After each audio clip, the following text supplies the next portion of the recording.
Chegamos agora, meus amados, nosso momento da meditação da palavra, da exposição da palavra de Deus. Eu quero dizer que tem sido um privilégio, um desafio, essas nossas semanas, 11 semanas já, caminhando na primeira carta do apóstolo João. Eu espero que tenha sido para você também de aprendizado, de crescimento pessoal. E hoje nós chegamos ao último capítulo, ao capítulo 5, onde nós provavelmente ainda passaremos durante 3 semanas. Eu quero convidar você então a abrir a sua Bíblia na primeira carta de João, capítulo 5, onde nós vamos ler apenas do versículo 1 até o versículo 5, que é a sessão que nós vamos ficar hoje, uma mensagem que vai ser dividida, para que a gente possa, número 1, não ter uma mensagem muito longa, e número 2, não passar por cima muito rapidamente de questões preciosas nesse texto que temos aqui à nossa frente. Primeira carta de João, capítulo número 5. São só 5 versículos, quero pedir a sua ajuda para ler comigo. Estamos juntos? Ok? Diz assim a palavra do Senhor, todos juntos: todo aquele que crê que Jesus é o Cristo é nascido de Deus, e todo aquele que ama o Pai, ama também o que dele foi gerado. Assim sabemos que amamos os filhos de Deus, amando a Deus e obedecendo aos seus mandamentos.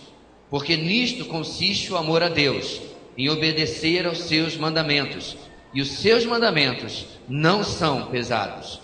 O que é nascido de Deus vence o mundo, e esta é a vitória que vence o mundo, a nossa fé. Quem é que vence o mundo? Somente aquele que crê que Jesus é o Filho de Deus. A nossa caminhada, como os irmãos sabem, tem esse tema geral. Esse é o tema de toda a carta de João, da primeira carta. A firmeza daquilo... Volta lá, calma, o gatilho está rápido hoje. A firmeza daquilo que cremos fundamenta a fé cristã, que cresce em segurança. O objetivo de João, meus irmãos, recapitulando, foi advertir a igreja da época a respeito dos ataques que eles estavam sofrendo. O Evangelho de João foi escrito para levar as pessoas à fé. É assim, inclusive, nós deduzimos no final do Evangelho de João. Já a primeira carta de João foi para confirmar a fé daqueles irmãos que estavam sob ataque de falsos mestres, de falsos ensinos. Ou seja, nada diferente dos dias de hoje. Você não precisa ir muito longe, é só ligar a televisão e a pessoa que não tem a devida fundamentação bíblica, a pessoa que não tem o devido conhecimento bíblico, vai na onda, né? É levado por todo tipo de falso ensino. Eu afirmo sem medo de errar que hoje, pelo que eu conheço, não acompanho muito, mas do que eu conheço, tem um programa de televisão evangélico que eu indicaria. Dos que eu já vi passando na televisão, passando nos últimos meses, na atualidade. Ou seja, se você juntar isso ao fato de que mais da metade da produção literária chamada evangélica não serve nem para fazer calço de mesa, e se você juntar a isso o fato de que uma enorme parte das músicas que são produzidas hoje não serve nem para você passar tempo, quanto mais para a sua edificação, você percebe, meus irmãos, que os falsos ensinos hoje tomaram uma roupagem mais amigável, digamos assim, o veículo com o qual ele chega até nós hoje é diferente, sim, da época de João, mas ainda assim é muito nocivo. Portanto, meus amados, se existe uma doutrina bíblica, João escreve para asseverar, para assegurar a eles e a nós também, de que não dá para crer de qualquer maneira. Não dá para servir a Deus com o meu evangelho, com o meu cristianismo self-service, certo? Customorizado. Hoje você pode muitas vezes tratar o evangelho como quem trata um carro. O cara compra um carro, ele é igualzinho a todos os carros que saem de lá. Aí ele troca a roda. Aí ele põe um sulfilme verde porque ele cismou de botar um sulfilme verde. Aí ele pinta de outra cor, põe um adesivo, ele personaliza o carro dele. O carro pode, o evangelho não. O cristianismo não. Ele é como ele é na palavra, e assim nós devemos nos firmar. Quando nós chegamos agora ao capítulo 5, irmãos, João está encerrando o seu argumento. E nós vamos ver, meus irmãos, como a lição dos próximos versículos, não só que nós lemos hoje, nós vamos adiante na próxima semana, a seguinte grande ideia de hoje. Agora sim, será? Aquele que crê em obediência amorosa possui segurança espiritual. Aquele que crê em obediência amorosa possui segurança espiritual. Sempre vale a pena, meus irmãos, relembrar que nós vivemos dias onde as pessoas estão sendo alimentadas com um falso ensino em que a sua segurança espiritual está ligada à sua performance, à sua fidelidade ou não, a cumprir determinados dogmas da sua igreja. Eu conheci pessoas já na minha caminhada que acreditavam que se não seguissem os usos e costumes da sua igreja, não assistir televisão, não jogar futebol, eu não estou exagerando, literalmente acreditavam que eles podiam perder a sua salvação. Eu costumo dizer que para esse tipo de ensino o sangue de Jesus é mais fraco que suco de groselha, porque não serve para nada. Qualquer coisa que a pessoa faça que esteja fora dos dogmas inventados pela igreja, ela está fora do livro da vida. É como se o livro da vida fosse escrito mais a lápis, e deve ter ficar um anjo do lado lá de prontidão, que toda hora que o cabra pisa na bola ele vai lá e apaga. Aí ele se arrepende, vai lá e escreve, e fica esse vai e vem. Como nós vimos, meus irmãos, o propósito de João é afirmar que quando nós temos a experiência de regeneração, quando nós temos a experiência de conversão, sim, nós vamos ter altos e baixos. Lá no primeiro capítulo ele disse: olha, se você diz que não tem pecado, você mente e faz de Deus mentiroso. Então João de maneira nenhuma vai dizer que a vida com Deus é uma vida sem pecado. Deveria ser, poderia ser, mas não é. Infelizmente é bem provável que você tenha pecado até desde que este culto tenha começado. Mas o mesmo João nos ensina no primeiro capítulo que se confessarmos os nossos pecados, Ele é fiel e justo para perdoar os nossos pecados e nos purificar de toda a injustiça. Perdoar e purificar. Então Ele assegura, meus irmãos, que a segurança da vida cristã não está no conhecimento ou na ausência de pecado, mas está em uma vida que frutifica por causa do relacionamento com Deus. Hoje nós vamos ver o ponto 1 e o 2 de uma mensagem mais longa, onde nós vamos comprovar a grande ideia que está lá. A nossa grande ideia, meus irmãos, reflete o cordão de 3 dobras, para usar uma linguagem lá de Eclesiastes, construído por João ao longo dos últimos 4 capítulos.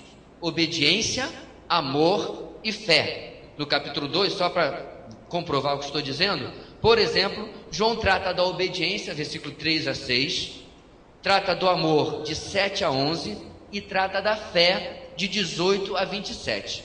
E agora, já no primeiro parágrafo do capítulo 5, ele vai unir novamente a ideia das 3 coisas, repetindo, obediência, amor e fé, para fechar o seu argumento. Nosso primeiro ponto dessa noite nos ensina o seguinte, no versículo número 1. Aquele que crê em Deus ama aquele ou os que Ele salvou. Aquele que crê em Deus ama os que Ele salvou. Ou seja, viver com Deus vai se traduzir em a presença do amor no corpo de Cristo. Nós não fomos chamados para viver ilhados, viver isolados, mas viver em comunhão e no amor que nós já vimos por demais nas últimas 10 semanas, que sempre será um amor prático, ok? Não é aquele amor platônico que às vezes adolescente tem, né? Pai, estou namorando com a fulana, né? Não deveria estar namorando porque é adolescente, mas estou namorando com a fulana. Aí o pai pergunta, mas ela sabe? É amor platônico, ninguém sabe, só ele, é a distância. O amor cristão, meus irmãos, que nós estamos tratando aqui, não pode ser platônico, não pode ser desassociado de ação, tem que ser comprovado com aquilo que eu faço, com que eu ajo para a vida do meu irmão, ok? E o versículo 1, repetindo, diz, todo aquele que crê em Jesus, todo aquele que crê que Jesus é o Cristo é nascido de Deus. E todo aquele que ama o Pai, ama também o que dele foi gerado. Vamos destrinchar esse versículo?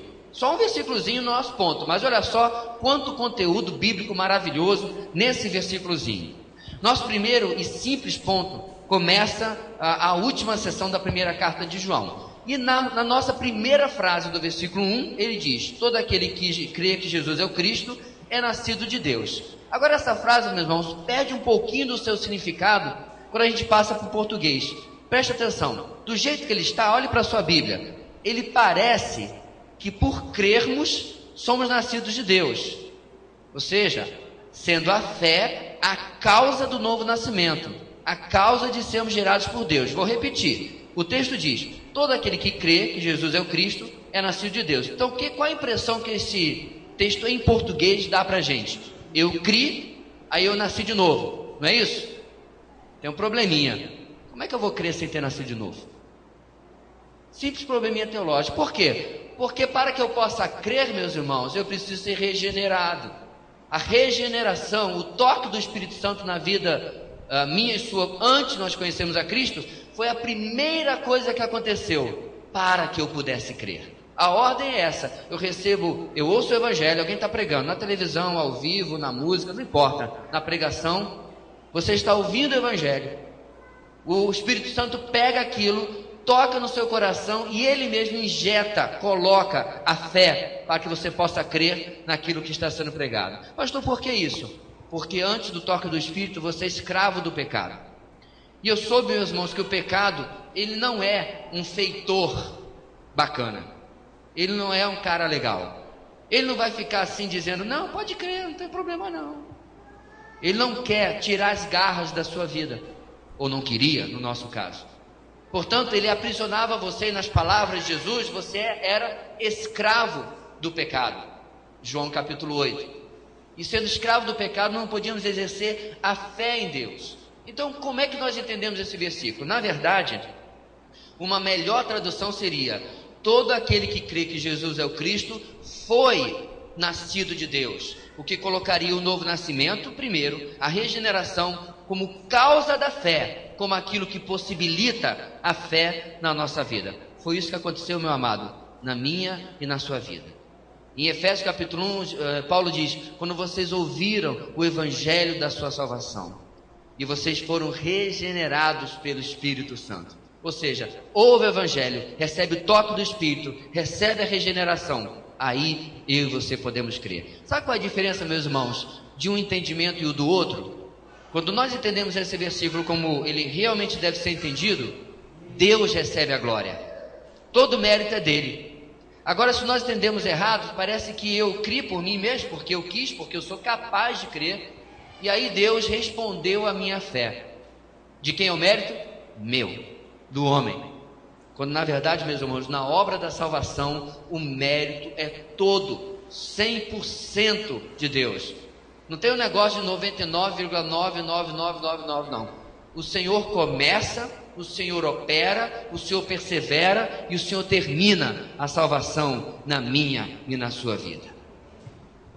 Relevante destacar, meus irmãos, nesse texto que esta fé, este crer que está sendo colocado aqui por João, ele está muito bem definido na frase: aquele que crê que Jesus é o Cristo. Não é uma fé qualquer, nem muito menos fé pela fé, ou simplesmente a fé que as pessoas têm aí fora, divorciada da palavra, sem saber sobre aquilo que ela está crendo. Porque, meus irmãos, hoje em dia, essa é a fé que tem sido falada.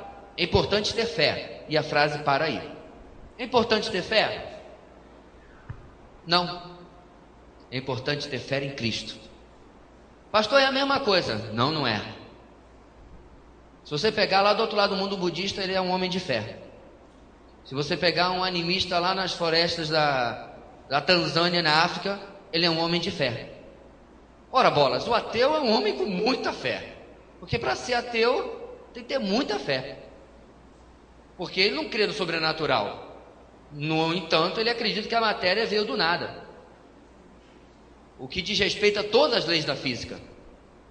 Eu não tenho fé suficiente para ser ateu.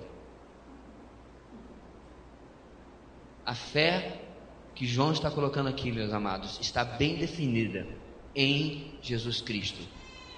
Você lembra a mensagem que nós mencionamos? Que o grande problema da humanidade não é Deus?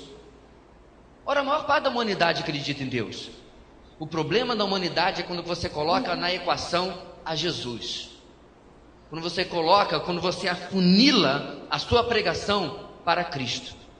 É tão interessante, meus amados, que muitos comentários eu recebo muitas vezes nas redes sociais, quando as pessoas gostam quando você fala de Deus. E muitas vezes as pessoas falam assim: poxa, eu gosto muito que você fala muito de Deus.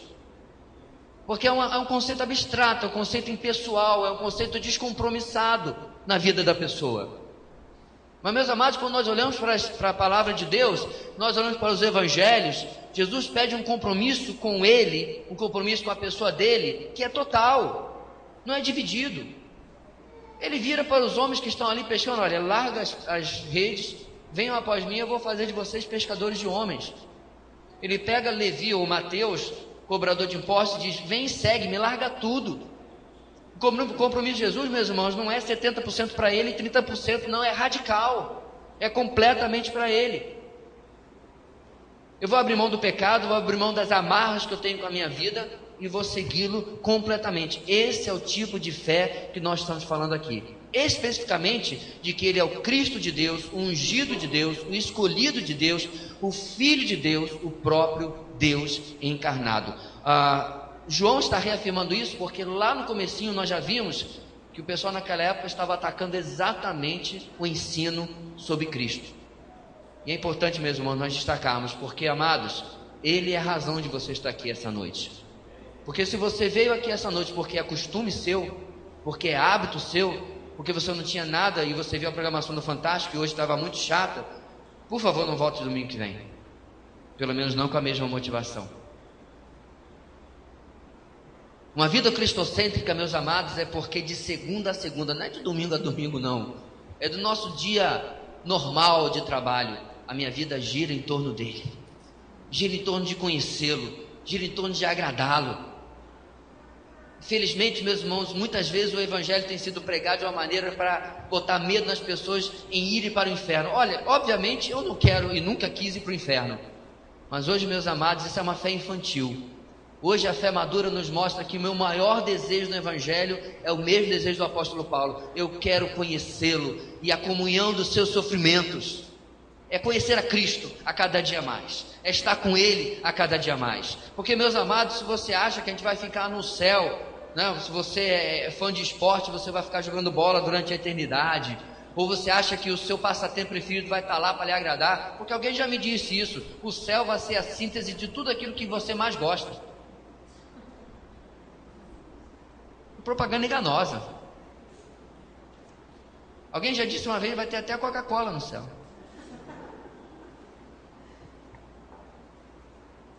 Essa é a pregação antropocêntrica, é voltada para agradar o cliente, né? Qual o céu que você quer? Temos tudo, temos aqui uma proposta plus, hiper, sei lá o que, para você. Sabe qual é o maior atrativo do céu, meus irmãos? É Cristo. É vê-lo, é conhecê-lo como nós não temos condição de conhecer ainda nesta vida. É gozar da comunhão com Ele que nós não temos condição de gozar aqui nesta vida. É poder olhar para Ele e talvez perguntar: Senhor, eu só queria fazer uma perguntinha. Levanta a mão lá no meio da multidão, talvez Ele aponte para você e para mim e diga: eu quero perguntar para o Senhor apenas por quê. Por quê? Por que eu estou aqui? O que o Senhor viu na sua vida? O que o Senhor viu na minha? Sabe qual vai ser a resposta dele? Porque eu quis. Para a minha própria glória. Essa vai ser a resposta dele. E essa é a pessoa, meus amados, na onde se concentra a nossa fé. Esta é a pessoa onde se concentra o nosso conhecimento. É Ele que, amando, faz nos amar os irmãos também. De qualquer forma, amados, a verdade permanece. João está falando daqueles que foram verdadeiramente salvos e passaram pela regeneração, aqueles que foram gerados por Deus. Uma segunda frase nesse primeiro versículo: pega o que foi estabelecido na primeira e coloca seu ensinamento. Se amamos a Deus, amamos o nosso irmão. A obra da regeneração, amados, cria uma afinidade entre os salvos, que pode ser comparada à afinidade ideal de uma família. Mesmo que família possa ser para muitos algo que signifique brigas, desunião, no mundo que nós temos como hoje. Mas o plano ideal, meus irmãos, de Deus para a família era completamente diferente. Harmonia, carinho e amor inexplicáveis. Como é que pode ser você ser criado numa casa, aquela criatura ser criada na outra, um belo dia vocês se conhecem e algo nasce no coração de vocês que vocês vão passar a vida juntos, até ficar velhinho, assim se espera. Como pode ser, meus amados, que você vai naquela maternidade e busca aquela criatura que tem cara de joelho, toda amarrotada, tem beleza nenhuma, e você ama como se conhecesse a vida inteira? Esses sentimentos, amados, limitados, essa metáfora pequena da família, se você ampliar muitas vezes, é o que o Senhor faz na família da fé. E eu já tive, amados, experiência de ver isso inúmeras e inúmeras vezes. Encontrar gente, irmãos em Cristo, que eu não conhecia. E automaticamente gostar daquele cabra. Como pode algo assim? Ter comunhão com aquela pessoa. Eu me lembro, amados, quando nós fomos numa viagem, a família toda, para Venezuela. E nós fomos um pouco aventurados, né? Sabíamos alguns hotéis e tal, mas vamos. Chegar lá, a gente encontra um lugar. No barco, no ferry boat, nós encontramos uma família. Nossos meninos começaram a brincar, parece primeiro, né, com os meninos lá. E aí começamos a conversar. E aí descobrimos que era um outro pastor e a sua família. E começamos a conversar. Ali atravessando, né, o portunhol, né? Que passa, que lava, que enxuga, e assim foi. E fomos conversando. Quando chegamos lá, botamos todo mundo dentro do carro, porque o nosso carro, a gente foi de carro, né? Estava lá no porão do navio. Fomos todo mundo dentro do mesmo carro, apertado, sei lá como é que a gente foi. Fomos atrás de um lugar e ele foi conosco. 7 anos se passaram. Eu tenho uma enorme saudade do irmão Johnny, da Juraima e da sua família. Irmãos, nós convivemos 20 e poucos dias. Dias de comunhão, dias de compartilhamento, dias de... Eu falei assim, parece que eu conheço esse cara há muitos anos. E eu podia ficar dando exemplo após exemplo, irmãos que eu conheci durante um mês que eu convivi com eles no Hagai, em Singapura, e até hoje são meus amigos, que ligam para mim, do outro lado do mundo, porque tem uma telefonia que presta, não a nossa brasileira, que você liga para Mucajaí e paga R$10. Como se passa isso? A regeneração, meus irmãos, faz isso na nossa vida. O Espírito que corre entre nós provoca um amor entre nós, um se importar entre nós, sobrenatural. Não apenas nós que convivemos na mesma igreja local, mas quando nós temos o privilégio de conhecer outros irmãos em Cristo, de conhecer outras pessoas. Se tem uma coisa boa das redes sociais, também é isso. Nós conhecemos irmãos, aprendemos com eles, somos edificados. Agora mesmo eu estava compartilhando com algumas irmãs antes do culto. Uma jovem pediu ajuda para ela e seu esposo para encontrar uma igreja lá em Campinas. Estávamos congregando numa igreja, a igreja foi ano após ano metendo o pé na jaca do neopentecostalismo, e ela disse, eu não aguento mais. O marido disse, também não. E saíram, e pediram ajuda, e acabaram de mandar uma mensagem para mim, dizendo que o culto foi maravilhoso. Eles acabaram de hoje encontrar uma igreja batista da cidade universitária em Campinas, onde vão congregar. Família na fé. A necessidade do meu irmão é minha necessidade. Aquilo que está dentro da sua necessidade não pode ser para mim algo que está longe do meu alcance. Se eu posso ajudar, se eu posso sair da minha zona de conforto, se eu posso sair da minha mesmice e ir atrás dessa pessoa, porque todo aquele que ama o Pai ama também aquele que dele foi gerado, os filhos de Deus. Esse é o nosso tema, meus irmãos, do primeiro ponto. Aquele que crê em Deus ama os que ele salvou. Aí a nossa pergunta que não pode calar: você tem amado o seu irmão? Eu mandei uma frase, pastor, um verso de Camões para ele. Mas é isso que ele precisava, irmão? Era um verso de Camões? Eu mandei para ele um cartão do esmilinguido. É isso que ele estava precisando, irmão? Porque às vezes, irmãos, nós amamos, como já mencionamos nas nossas mensagens anteriores, do jeito que nos é conveniente, do jeito que eu quero. Eu gosto de mandar cartão desmilinguido, eu mando cartão desmilinguido. Mas às vezes a necessidade da pessoa é que eu sente para conversar, que eu compartilhe a sua dor, a sua luta, que eu ore junto, que eu ore por, que eu seja na vida daquela pessoa o que alguém, talvez por não saber o que eu já sei que está acontecendo, não está sendo. E aí eu me disponho a fazer assim. Amado, eu já conheci muitas pessoas que eu nunca havia sequer visto, e pela graça de Deus foram bênção na minha vida, foram instrumento de Deus na minha vida. Da mesma maneira, isso é obra do Espírito Santo e assim nós devemos fazer. Porque aquele que crê em Deus ama os que Ele salvou. Simples assim. Segundo ponto dessa noite: aquele que crê em Deus evidencia seu amor pela obediência vitoriosa. No versículo 2 e 3 nós lemos, relembrando: assim sabemos que amamos os filhos de Deus, amando a Deus e obedecendo aos seus mandamentos. Porque nisto consiste o amor a Deus, em obedecer aos seus mandamentos, e os seus mandamentos não são pesados. Repetindo: aquele que crê em Deus evidencia seu amor pela obediência vitoriosa. Vamos comprovar isso no versículo 2 ao versículo 5. Existe sempre a tendência, amados, em que amor na Bíblia a gente pensa que seja igual a caridade, a obra social. Sempre a gente tem que relembrar que não é só isso, beneficência e assim por diante. Ora, claro que essas coisas podem ser uma forma dele se manifestar, se assim for a necessidade da pessoa. Afinal, dizer que ama o irmão e vê-lo em má situação, estando de braços cruzados, é manifestar a hipocrisia de um falso amor. Contudo, o que João destaca aqui como evidência de um amor verdadeiro não é apenas isso. Em primeiro lugar, a fonte, amar a Deus. Ou seja, não é apenas, meus irmãos, um amor humano, não é apenas um amor que nasce no meu coração, mas o amor que João está tratando aqui é um amor que nasce na minha fonte, que é Deus. Ele me ama de uma maneira estupenda, de uma maneira enorme, por isso eu amo o meu próximo. O vertical, já falamos isso, vai influenciar o meu horizontal. Por isso, amados, repetindo o que nós temos falado em muitas reuniões desta igreja, quanto mais eu conhecer a Deus, a minha transformação na minha vida prática vai acontecer por causa deste conhecimento. E eu não estou falando de conhecimento intelectual meramente, ou pura e engessada teologia. É teologia em chamas, que move meu coração, muda a minha vida, para que eu possa amar o meu próximo, para que eu possa evangelizar, para que eu possa viver em santidade, para que eu possa ser tudo aquilo que a palavra de Deus me ensina. Então a fonte é amar a Deus, que significa desejá-lo, ansiá-lo, anelar por Ele.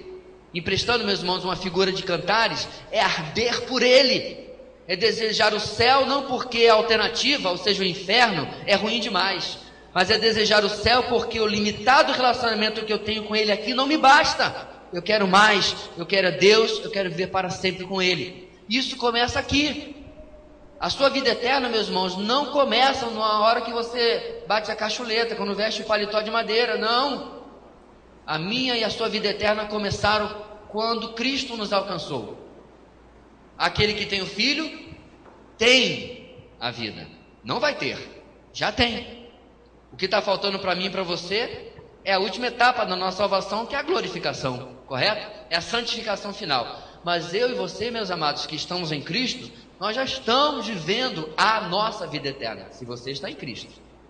Não é se você frequenta a igreja, não é se você é uma pessoa legal, não é se você ouve música evangélica, mas se você está em Cristo, se você pertence a Ele, você já está vivendo esta vida eterna. Então, em primeiro lugar, a fonte. Segundo lugar, o resultado, vida de obediência. Primeiro a fonte, amar a Deus. Segundo, a vida de obediência. Efésios capítulo 2, versículo 10, é um texto muitas vezes esquecido por nós. A gente lembra do 8 e 9, que diz o quê? Pois vocês são salvos pela graça, por meio da fé. Isso não vem de vocês, é dom de Deus, não por obras, para que ninguém se glorie. Isso aí está decorado, todo mundo sabe. Mas, amados, nós esquecemos que o texto não termina aí. Quando Paulo escreveu, ele não tinha numerozinhos. Ele escreveu uma carta, como todos nós escrevemos. Não tinha capítulo, não tinha versículo. Você já parou para reparar o que o versículo 10 fala? 8 e 9 fala sobre a sua salvação pela graça mediante a graça de Deus, ótimo, nós sabemos disso, não tem obras, não tem nada que você possa fazer. Mas o versículo 10 completa dizendo o seguinte, olha, presta atenção, porque somos criação de Deus, realizada em Cristo Jesus, para fazermos boas obras, as quais Deus preparou antes para nós a praticarmos. Eu sou salvo para servir. Eu sou salvo para amar de forma prática. Eu não sou salvo, meu amado, para que eu possa ter uma vida religiosa. Eu não sou salvo para que eu possa frequentar a igreja. Eu sou salvo para que eu possa servir ao meu irmão e possa alcançar o mundo. Percebam, meus amados, eu quero lembrar agora de quem essa frase, vou falhar, não vou lembrar de quem é, mas eu li uma frase essa semana e até compartilhei, que a vida cristã não tem folga, não tem férias. Nós somos sempre soldados de plantão no quartel. Até os nossos irmãos que estão, inveja é feio, né? Estão de férias lá nas praias de Margarita, do Nordeste, nas montanhas de São Paulo, estão de férias do trabalho, estão de férias da sua profissão, da sua escola, mas não da sua fé. A vida cristã não tem folga. É do dia em que eu conheço a Cristo até o final, uma vida de obediência, como o texto diz, para fazer as boas obras, as quais Deus preparou antes nós o conhecermos, na eternidade, para que nós vivêssemos dela. Só lembrando, boas obras, meus irmãos, aqui não é caridade, é obediência. Não é apenas dar um prato de comida. É interessante que as pessoas sintetizam ou resumem boas obras em caridade. Quando na verdade, meus irmãos, é viver de maneira santa, é obediência. Eu fui alcançado para largar a minha vida no mundo e agora viver em obediência. Voltando para o nosso texto primeiro de João, no versículo 3, João sintetiza a verdade. Não existe amor por Deus sem obediência. Apesar de não haver poder, meus irmãos, salvífico na obediência, em outras palavras, apesar de não haver poder na obediência em me salvar, só ela caracteriza a verdadeira salvação. Não há salvação na obediência, mas não haverá salvação sem ela. Pastor, explica? Explico. Não tem, meus amados, como alguém diz, eu sou de Deus, e não andar como Cristo andou. Isso é uma contradição em si. Isto é exatamente a vida do religioso. É a pessoa que na igreja é uma coisa, no trabalho, na família, na escola é outra completamente diferente. É a pessoa que deixa a sua vida cristã como se tivesse ali um lugar para pendurar na porta, deixa bem ali na porta. Semana que vem eu pego de novo. Brasília está cheio de crente assim, entre os políticos lá, que aparentemente, na maior parte, a fé deles não influenciou a sua carreira política. E perceba, meus amados, é óbvio que o texto não está falando de perfeição, porque o texto começa a falar no capítulo 1 sobre a realidade do pecado da nossa vida, mas nós estamos falando de uma vida falsa, de uma vida que não reproduz no seu dia a dia a obra de transformação que recebeu na regeneração. Aquele que diz que crê em Cristo deve andar como ele andou. João nos ensinou algumas semanas atrás. E minha pergunta, meus irmãos, para você, para mim também: será que eu tenho andado como Cristo andou? Será que eu tenho vivido dessa maneira? Pastor, mas é difícil, é muita coisa. Às vezes não dá, às vezes a gente tenta, mas não consegue. Reparem, meus amados, que o versículo 3 termina com a seguinte frase: e os seus mandamentos não são pesados. Talvez João estava prevendo, inspirado pelo Espírito de Deus, ele já escreveu que alguém ia dizer que é difícil, não dá para fazer tudo isso daqui, não dá para viver em santidade. Olha o mundo que a gente vive, olha como é que é a sociedade. Será que não, meus irmãos? Será que Deus manda alguma coisa pesada para nós? Quando ele fala sobre seus mandamentos não serem pesados, muitos entram em crise. Pastor, está difícil, não dá. Na verdade, amados, o texto nos revela que esta leveza dos mandamentos de Deus está diretamente ligada ao nosso relacionamento, ao nosso amor por Ele. Quanto mais eu amo, mais fácil fica de obedecer. Porque, meus amados, se você tentar viver uma vida perfeita, porque você quer agradar a igreja, porque você quer agradar o pastor, porque você quer agradar o seu líder de grupo na semana, porque você quer agradar os seus pais, você vai falhar. Porque sabe o que vai faltar nessa equação? A capacitação sobrenatural de Deus para você viver aquilo que você não tem como viver por si mesmo. Agora, quando nós entendemos, apesar que é claro que eu quero agradar as pessoas, quero agradar o meu pai, a minha família, mas que eu quero principalmente agradar a Deus porque eu o amo, aí dele vem a capacitação para que eu possa viver aquilo que eu não consigo viver sozinho. Amém? Assim que funciona, não eu por meu esforço próprio, mas através do poder do Espírito Santo. Quando a gente fala de mandamentos, eu lembro automaticamente do Antigo Testamento, e no Novo eu lembro dos fariseus. Os fariseus tinham uma noção distorcida de Deus e claramente não amavam, pois eles amavam a eles mesmos. Para eles, os mandamentos da lei eram pesados, pois eles não dispunham da motivação do amor de Deus. Qual a saída que eles encontraram? A vida de hipocrisia. Diziam uma coisa, ensinavam uma coisa às pessoas, mas viviam outra completamente diferente. Amados, quando nós somos verdadeiros na obediência, isto é verdade porque temos amado o nosso Deus. Quando nós vivemos em obediência, isso é reflexo de que eu tenho vivido intimamente com Deus. Porque quando aqui está longe, quando aqui tem ruído, vai ter ruído aqui também. Quando, meus amados, eu maltrato o meu próximo, sou orgulhoso, sou vaidoso, sou altivo, eu ainda não reconheci quem eu sou na presença de Deus. Eu ainda me enxergo de uma maneira errada aos olhos de Deus. Mas como podemos viver algo que parece tão sobre-humano, como viver uma vida de obediência? Como eu posso, se esses mandamentos são leves, como é que eu posso viver essa vida de obediência, irmãos? Versículo 4 e 5 vão nos responder. O que é nascido de Deus vence o mundo, e esta é a vitória que vence o mundo, a nossa fé. Quem é que vence o mundo? Somente aquele que crê que Jesus é o Filho de Deus. Primeira parte desse versículo 4 e versículo 5 nos ensina o seguinte: nunca menospreze o poder da regeneração espiritual. Nascido de Deus é a expressão que ele usa. Eu quero repetir isso aqui, meu amado. Nunca despreze o poder da regeneração espiritual. Efésios capítulo 2, o capítulo que nós lemos, versículo 8 e versículo 9, se você quiser abrir lá comigo, ele diz o seguinte: ele fala um pouquinho da nossa história, como nós éramos antes de conhecer a Cristo, e o que ele fez na nossa vida, o que ele realizou na nossa vida. O apóstolo Paulo diz o seguinte em Efésios capítulo 2: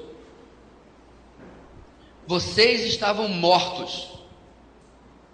Já pensou? Alguém vira para você, se você estava morto. Hoje em dia dá até facada, fechada, tiro. Vocês estavam mortos em suas transgressões e pecados. Pronto, agora chamou de pecador também. Nos quais costumavam viver quando seguiam a presente ordem deste mundo. Chamou de mundano. E o príncipe do poder do ar, chamou de filho do diabo. Está tudo aqui. O espírito que agora atua nos que vivem na desobediência, chamou de rebelde.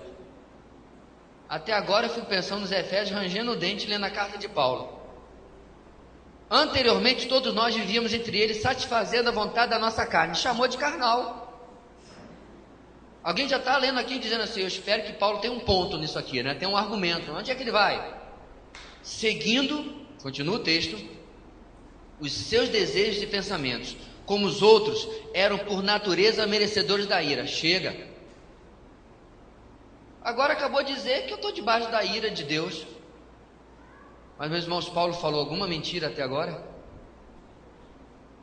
Graças a Deus tem o versículo 4. Todavia, Deus, que é rico em misericórdia, pelo grande amor com que nos amou, deu-nos vida com Cristo, quando ainda estávamos mortos em transgressões. Pela graça vocês são salvos. Deus nos ressuscitou com Cristo, e com Ele nos fez assentar nas regiões celestiais em Cristo Jesus, para mostrar nas eras que hão de vir a incomparável riqueza da sua graça, demonstrada em sua bondade para conosco em Cristo Jesus. E aí vem o versículo 8 e 9 que nós lemos agora há pouco.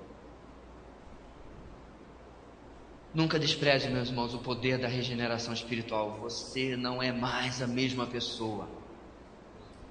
Grande parte das nossas derrotas espirituais porque temos acreditado na mentira que o diabo coloca.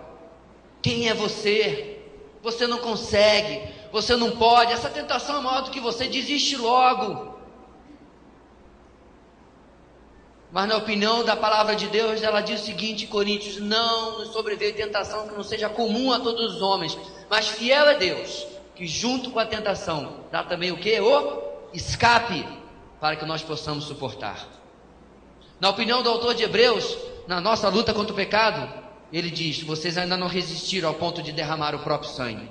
Esse era o padrão do autor de Hebreus: resista até a morte. Vida de santidade, meus irmãos, vem de uma compreensão de que eu sou nascido de novo, que eu sou nascido de Deus, a vida de Cristo está em nós, a esperança da glória está em nós. Não somos meros frequentadores de igreja, não somos religiosos moralistas, nós somos filhos de Deus, nascidos em Cristo Jesus. Ele nos tirou das trevas para a luz, do império das trevas para o reino do Filho do seu amor. Colossenses capítulo 1, versículo 13. E assim, somos capacitados, vou inventar uma palavra, empoderados a vencer o mundo. O verbo, meus irmãos, está no presente. Estamos vencendo agora. É o que quer dizer: o que é nascido de Deus vence o mundo. Não é futuro, não é uma coisa que talvez vá acontecer, e nem é uma coisa que aconteceu e a gente fica nos louros do passado. Está acontecendo agora. Você está vencendo o mundo. Pastor, mas eu pequei faz 10 minutos. E aí você pede perdão e você está em vitória novamente. Não há como, meus irmãos, a partida terminar de outra maneira. O placar já está definido. O primeiro lugar no pódio já está com seu nome. Não importa o que aconteça na nossa vida, nós pertencemos a Cristo e por isso somos vitoriosos. Segundo fato desse versículo 4, versículo 5. Além de nunca menosprezar o poder da regeneração espiritual, nunca se esqueça que essa vitória é algo consumado. Acabei antecipando o ponto aqui, mas nunca se esqueça, esta vitória é algo consumado. Mas isso está na segunda parte do versículo. O verbo agora está, na verdade, no passado. Se você quer saber, o termo técnico é auristo particípio, mas isso pouco importa. Significa o seguinte: quando ele diz, esta vitória que vence o mundo, ele está dizendo, na verdade, essa vitória lá atrás, que já aconteceu, que vence o mundo, é algo resolvido, é algo estabelecido. Quando é que isso aconteceu, irmãos? No dia que você ouviu o Evangelho, a sua vitória foi declarada. Você já foi colocado, como diz Efésios capítulo 1, acima de todo principado e potestade. Já você participa já da vida de Cristo. E assim, meus amados, quando você passa pelas suas lutas na vida, você passa como vitorioso. É interessante, meus irmãos, que as pessoas têm recebido a mensagem de autoajuda para você se valorizar. Não, a palavra de Deus aqui não está dizendo sobre autoajuda com U, não. Está dizendo que você já recebeu a ajuda do alto com L. Não para ter carros, não para ser próspero, mas para vencer, meus amados, aquilo que é o seu verdadeiro inimigo, o seu pecado. Outra mentira que anda no meio evangélico é jogar sobre Satanás tudo aquilo de errado que acontece na nossa vida. Eu olhei para a secretária, é o diabo. Eu peguei o dinheiro que não era meu, é o diabo. Não, sou eu. Nas palavras do puritano Thomas Brooke, livra-me deste homem perverso, eu mesmo.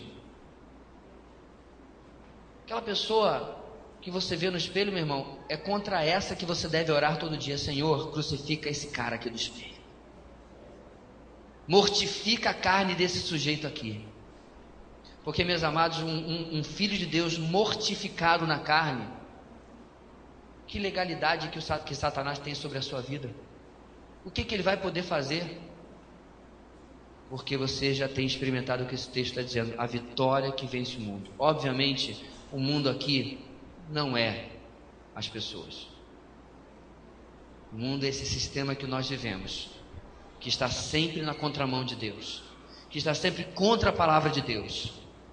Mas o próprio apóstolo Paulo, meus irmãos, nos afirma em Romanos 8,37: mas em todas essas coisas somos mais que vencedores por meio daquele que nos amou. Interessante, parece que Paulo e João pensavam a mesma coisa. A nossa vitória é por causa do amor dele. Contra tudo isso, contra todas essas circunstâncias, nada, meus irmãos, do que o mundo nos traz, nada como dinheiro, conhecimento, poder, capacidade, nada vai lhe ajudar. O que vai nos ajudar?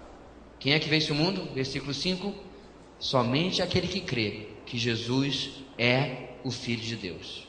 Daí vem a nossa frase: aquele que crê em Deus evidencia seu amor pela obediência vitoriosa.